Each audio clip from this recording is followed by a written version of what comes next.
खुलुमबाय लोगोफोर एक्चुअली दिनैहाय आङो बिटिआरनि एमसिएलए बिथां बि सावरायग्रानि ना फार्म हाउस बे फख्रियाव दंफैयो आङो खारन बय फैनायनि खारना ओरैबायदि उद्देश्यआ इउनाइटेड फराम अफ एक्स एनडिएफबिनि सासे गोख्रों मावथि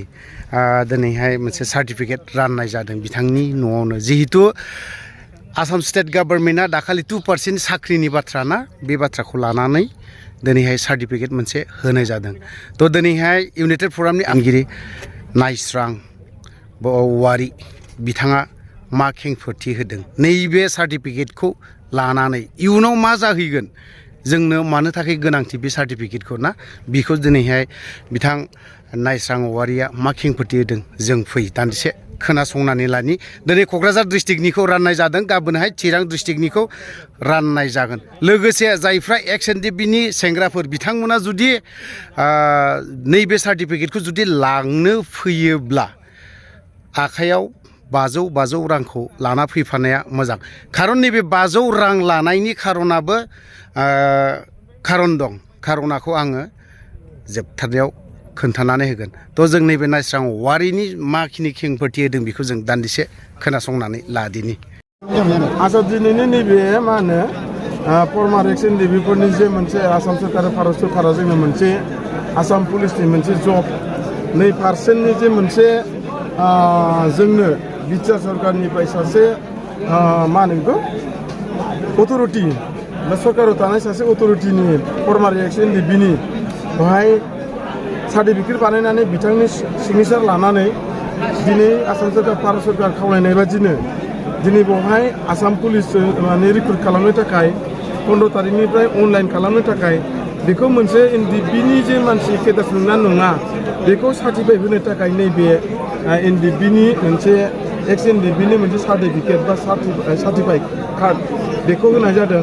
आरो बे बुस्थुआ आखल आसाम पुलिसनिल' नङा बे बुस्थुआ जाहैबाय मा मालाबा समाव सिआरपि आर्मि खारनायफ्रावबो हयथ' बे बुस्थुआ सोङोब्ला जों नंगौना नङा नोंनि असे एक्स एनडिएफबि नोंगौ आं एथ' बेसनि नै नायबानो जाबाय बेसनि खोथाखौ बावनो उल्लेख थाबाय डेट अफ बार्थनि उल्लेख थाबाय नोंथांमोननि माखासे बै समाव 2020नि जे मोनसे 27 सानाव जे बिटिआरखौ जों थांबाय बे बिटिआर रेकर्ड जाखांलांनायनि उनावहाय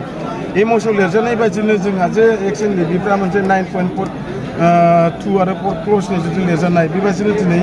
आसाम सरकार भारत सरकार रेसपन्सिबिलिटि होनानै दिनै जोंखौ बेखिनि मोनसे सार्टिफिकेट बिनायखाय दिनै जों होनाय जाबाय बियो अकल बेल' नङा इयुनसिमाव नों बैसो जाना थाब्लाबो हयथ' नोंनि फिसाफ्राबो बे मोनसे आंनि बिफाया सासे बर' हारिनि थाखाय मोनसे बर' जाथिनि थाखाय बर' हारिनि थाखाय मोनसे बिर जोहोलावमोन आफाया देहाया गैला मावनो हाला दा आंनि आफानि सार्थ'आव बेजोंनो आं सार्टिफाइ लानानै आं जाहाथे साख्रि मोननो हानाय बायदि बे मोनसे फुटखौ लानानै आं दिनै भारत सरकारनाव मोनसे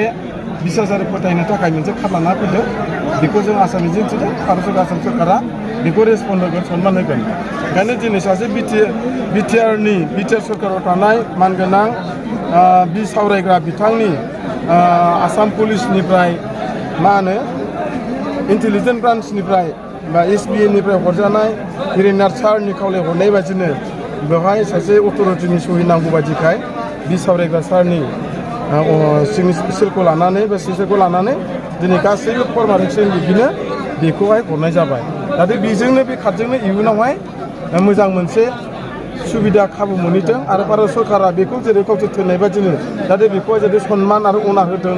जों बेखौ आसाम सरकार भारत सरकारा बिटिआर सरकारनाव जोङो आसा आरो मिजिंथिनाय थाबाय दिनैहाय बे कार्डखौ खयस'जननो होनाय जाखो बे कार्डखौहाय मथा मथि क'क्राझारावहाय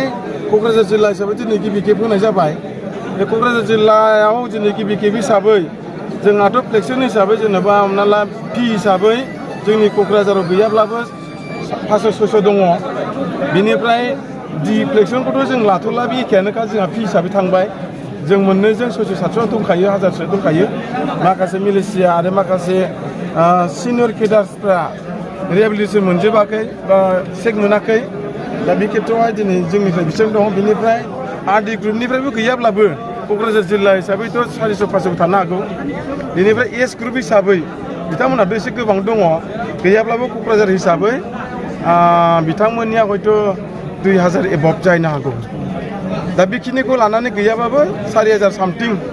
थांनोबो हागौ आरोखि दा बेखिनि सार्टिफिकेटखौ दिनैहाय नैबे जोंहा मानगोनां